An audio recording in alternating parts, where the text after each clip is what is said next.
ক্রিসমাসের সময় প্রায় সবার বাড়িতেই নানান ধরনের কেক বানানো হয়। তবে এখন তো ক্রিসমাস চলে গেছে, সময়টা জানুয়ারির সবে শুরু।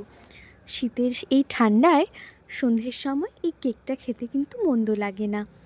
তবে এই কেকটার একটি বিশেষত্ব হলো এই যে এই কেকটা যেহেতু ওটস দিয়ে তৈরি আর এতে ময়দার ভাগ বেশ কিছুটা কম থাকে, তাই এটা ডেলি বেসিসে খাওয়া যায়। এই কেকটা বানানোর জন্য ওটস, 100 ml মতো চিল্ড মিল্ক, প্রায় ইকুয়াল কোয়ান্টিটির দই, 2 থেকে 3টে কলা, কিছুটা পরিমাণ বেকিং পাউডার আর তারও অর্ধেক বেকিং সোডা দিয়ে ভালো করে মিক্স করে একটা কেকের মিশ্রণ তৈরি করে নিতে হয়। এরপর একটা মোল্ডে, যেহেতু আমার কাছে সেরম কিছু মোল্ড ছিল না, তাই আমি স্টিলের বাটিকেই মোল্ড হিসেবে ইউজ করেছি। এবার এই মোল্ডে একটু সাদা তেল গ্রিস করে কেকের মিশ্রণটা ঢেলে নিতে হয়। এরপর ওপর থেকে বেশ কয়েকটা খেজুরের টুকরো ছড়িয়ে দিয়ে 20 থেকে 30 মিনিট ওভেনে রাখলেই কেকটা তৈরি হয়ে যায়।